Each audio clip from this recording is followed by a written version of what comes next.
Here we go for Bitcoin. I want to follow up on the last few days of analysis as we're starting to see these things slowly but surely kind of come to fruition. Now, of course, this will, as always, come with an invalidation point. But for right now, I wanted to follow up on this signal over here, or multiple signals. So first and foremost, we do see multiple drives of hidden bearish divergence all the way up to a 6-hour time frame on CME. This is also consistent on spot price action as well. But now we do have an indication that the move is very likely to happen today, or at least within this next like 24-hour session.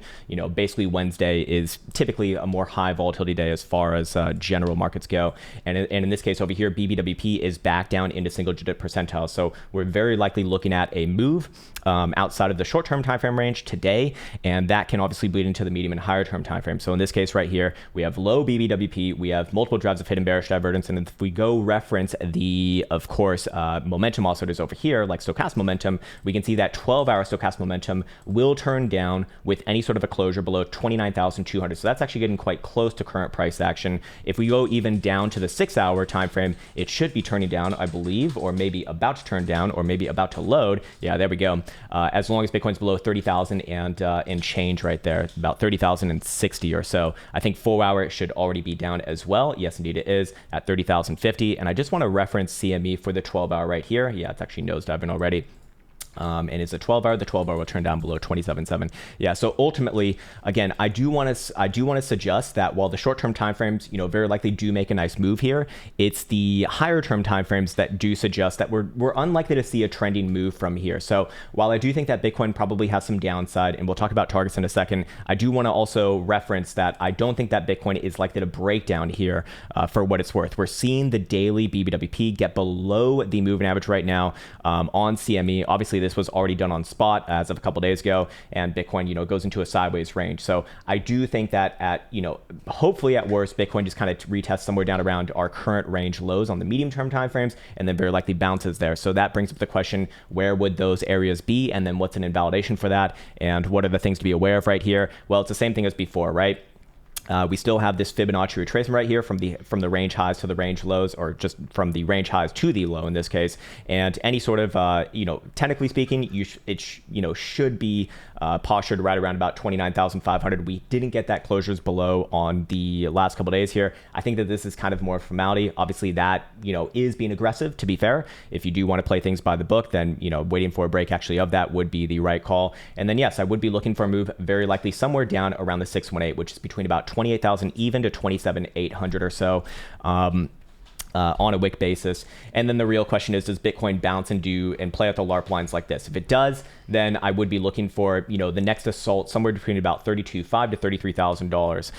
Until that happens though, should be aware that if Bitcoin were to actually close below this region, especially on a medium or higher term time frame, that being the 618, which is just below $28,000, I actually would be looking for at least a move down somewhere around about 26,500, but very likely, to be quite honest with you, back down around our current wick lows, like the current actual low of this move, which is in the mid to low $25,000 territory. At that point, Bitcoin probably even goes for a new low as well, a slightly new low, but I don't think that Bitcoin would have significant downside below, let's say, the $22,000 to $23,000 region before playing out a more interesting bounce. So ultimately, I should also offer up an invalidation for these signals in the way that they are right now as well, because that can always happen, obviously. And before I was saying it was going to be the 16th of May high, we can now actually move that to yesterday's high, the 17th of May. I do think it would actually be appropriate to front run in a region like that, if I can even speak properly. And at that point, I would be looking for that same sort of move to the range highs here, again, between about $32,500 to $33,000 or so.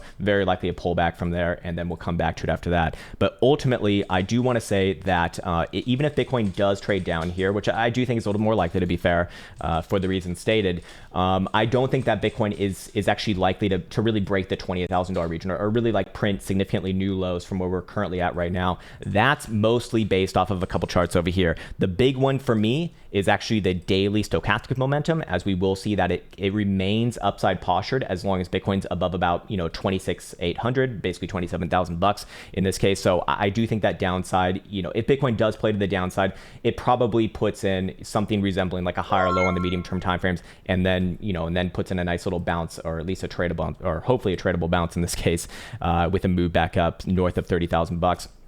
Of course, if this condition is not met, then yeah, I guess I guess, retest the lows and probably slightly new lows, somewhere between about 22 to 23 if I had to guess. But ultimately, the big one for me is, again, going back to this 5-day chart over here.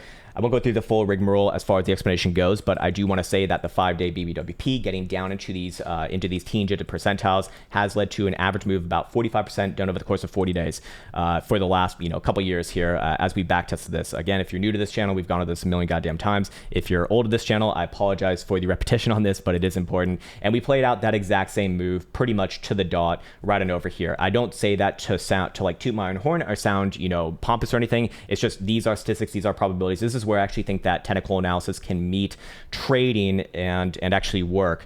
And we see something that's very comparable to the past iterations, about 47% down from the volatility expansion to that next major low. Again, also driven by that 5-day stochastic momentum oscillator as the direction was gotten right and done over the course of literally 40 days. So very much in alignment with the past iterations here.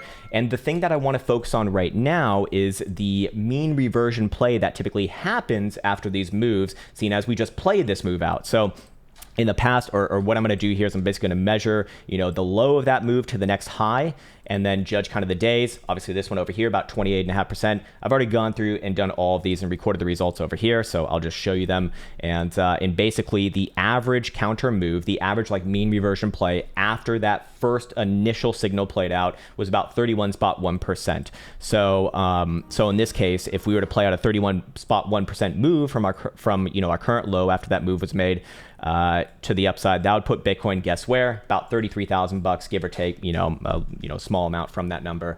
Of course, if we also were to even nail down that data a little bit more and just talk about the average mean reversion on only the downside move, seeing as this was, a downside move, then the average that we've seen in the past couple of years is about 38.12%, which if we were to add on to the current lows, puts Bitcoin somewhere around about 35,000. Yeah, about 35,000 right here, if I can actually get it right. Yeah, about $35,000, which also lines up with a few other things as well. Obviously, if you go back to this chart and we go to a higher term time frame so we can actually see, and we pull it out a little bit over here and get rid of these moving averages because they're in the way, you will notice that the 382 is right around, guess where? About 32.5 to 33,000. And then the 0.5 is right around about 35,000. And then obviously that's also where the last CME gap is from the 6th of May. So in this case, I still think that that's actually rather likely before going lower. But the question is, in the short term, does Bitcoin put in like a little bit of a fake out move down first and then pop it up and then put in that move over the next couple weeks here? I think that that's actually rather likely, to be quite honest with you. But at the end of the day, this is why we have validations and invalidations for these sort of conditions, and just going off statistics and probabilities for this particular one as it is right now. So I think that's a good place for me to leave it, a nice and short and sweet one right there. I think that's mostly. Yeah, dare I say simple? No, nothing's actually simple, but it's in there. It's basically in there. So I'll leave that right there, and hopefully that was helpful for Bitcoin sirs and zers. I should also let you know on Instagram, I've actually been trying to make a dedicated effort to be more and more active there. So you'll be seeing more there. And also, I want to warn you that there's a bunch of scammers on Instagram as well. If you happen to give a fuck, my account is in the link in the description below. Any other account is not me. I do not have any secret trading funds. Also, we got a Bybit shill link as well for their leverage trading. As always, don't fucking leverage trade. I'm not your dad, but I strongly suggest do not leverage trade unless you actually backtest your strategy, which you can do for free on the Krown trading application, or pen and paper, or like Google Sheets. Like, all of these are completely fine. Strongly recommend do not leverage trade unless you actually have a working strategy that you've backtested, the results for, and even then, start off small if it's relevant to you. And thank you, baby. I just got some nice finished water, and I will close off the video right there. Hopefully that was helpful and lovely.